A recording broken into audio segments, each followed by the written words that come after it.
আজকে আমি আপনাদেরকে নিয়ে যাব একটি কবরস্থানে, যেখানে জীবন্ত মানুষকে কবর দেওয়া হতো।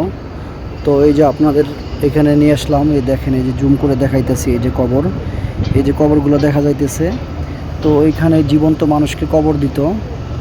এই দেখেন, এই যে আরেকটি কবর পাশেই রয়েছে, এখানেও জীবন্ত মানুষকে কবর দিত। এই যে এই দেখতে পারতেছেন আপনারা, এই যে অনেক কটা কবর আছে এখানে, এগুলা জীবন্ত মানুষকে কবর দিত এখানে। এই যে, তো এই ঝুলন্ত মসজিদের পাশেই এই কবরস্থানটি অবস্থিত।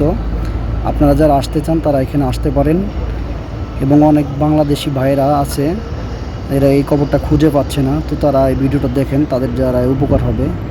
এই দেখেন, এই যে পুরুষতান্ত্রিক সমাজে কন্যা শিশুর জন্ম দেওয়াই ছিল বিরাট বড় মানহানির কারণ। তাই আয়ামে জাহিলিয়াতের সময় কন্যা শিশুদের জীবন্ত কবর দেওয়া হতো।